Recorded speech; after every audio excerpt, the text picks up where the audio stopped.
साह में ख़राब धप कंहिंखे वणंदी आहे या अहिड़ी त ख़राब ॻाल्हि आहे जो भली कहिड़ी बि शख़्सियत हुजे पर साह जी धप जे करे सख़्तु मुतासिर थींदी आहे। जेकॾहिं कंहिंजे साह में धप हूंदी त साम्हूं वारे खे ॻाल्हाइण में सख़्तु ॾुखियाई थींदी आहे। बर्तानिया में थींदड़ हिक तहक़ीक़ में चयो वियो आहे त इन बीमारीअ जो कंहिं खुराक जी खोट ॾांहुं बि इशारो थी सघे थो।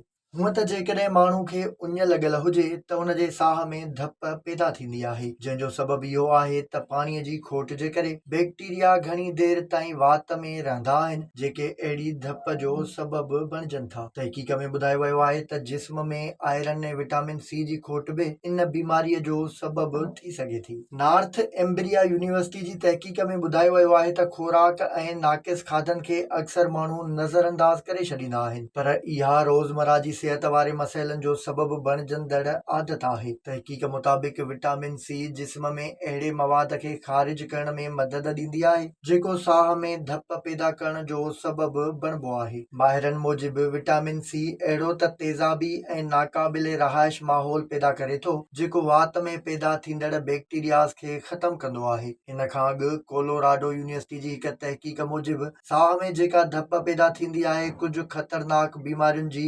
निशानदही बि हुजे थी। इन तहक़ीक़ मूजिबि घणी धप जिगर ऐं गुर्दनि जी बीमारियुनि जी अलामत थी सघे थी, जॾहिं त इहा गुर्दा फेल थियण जी बि निशानी हूंदी आहे। हिक ॿी तहक़ीक़ में चयो वियो आहे त महारुनि ऐं दिलि जी बीमारियुनि जे विच में लाॻापा मौजूदु आहिनि ऐं साह में धप पैदा थियण इन्हनि जी शुरूआती अलामत थी सघे थी। International and American association for dental research जी तहक़ीक़ मूजिबि महारुनि जे मर्ज़नि जी हिक वॾी निशानी धप वारा साह अचण हूंदा आहिनि। माहिरनि जो चवणु आहे त जेकॾहिं साह जी धप तमामु ख़राब हुजे ऐं घणे अरसे ताईं रहे त तव्हांखे डॉक्टर सां ज़रूरु राब्तो करणु घुर्जे। पर असां तव्हांखे साह जी धप मां छुटकारे जे लाइ कुझु अहिड़ा टोटका ॿुधाईंदासीं जंहिंसां तव्हां साह जी धप मां जिंद छॾाए सघो था जेका तव्हांजी शख़्सियत ते असरअंदाज़ आहे।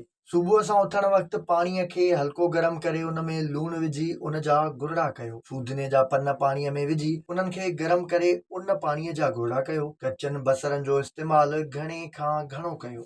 निम जे वण जो ॾंदण ठाहे ॾींहं में घटि 2 भेरा ज़रूरु हणो। नंढनि फोटनि जा सिहत लाइ तमामु घणा फ़ाइदा आहिनि। 1 या 2 नंढा फोटा वात में विझी थोरी देर ताईं चॿाइण सां वात जी धप मां जिंद छॾाए सघिजे थी। इहे सभु या इन्हनि मां को बि हिकु अमल करण सां बि जेकॾहिं तव्हांजे साह वारी धप थोरे अरसे खां पोइ वापसि अची वञे थी त यकीन कयो त इहा तव्हांजे लाइ कंहिं बीमारीअ जी अलामत आहे ऐं तव्हांखे बिना कंहिं देर जे डॉक्टर सां राब्तो करणु घुर्जे। विज़िट कयो अवामी आवाज़ मीडिया ग्रुप जी वेबसाइट awamiawaz.pk